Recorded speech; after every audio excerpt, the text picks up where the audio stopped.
గ్లాసున్నర కందిపప్పు తీసుకొని శుభ్రంగా వాష్ చేసుకొని గంట సేపు నానబెట్టుకున్నాను ఫ్రెండ్స్. నానబెట్టుకున్న కందిపప్పుని కుక్కర్లోకి తీసుకున్నాను. ఒక గ్లాస్కి 3 గ్లాసులు వాటర్ తీసుకున్నాను ఫ్రెండ్స్. అలా మీరు ఎన్ని గ్లాసెస్ అయితే తీసుకుంటే దాన్ని బట్టి మీరు కొలత చూసుకోండి.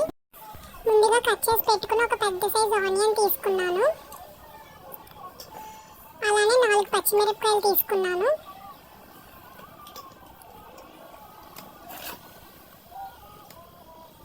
ఒక పెద్ద సైజ్ టమాటో తీసుకున్నాను. కొంచెం కొత్తిమీర తీసుకున్నాను.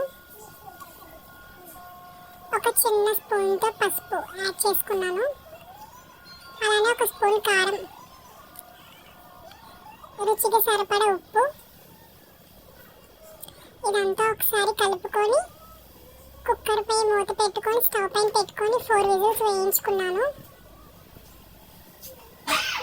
చూడండి, పప్పు అయితే మంచిగా ఉడికిపోయింది. ఇప్పుడు మనం పోపు పెట్టుకుందాం. స్టవ్ ఆన్ చేసుకొని 3 స్పూన్స్ ఆయిల్ వేసుకొని పోపులు,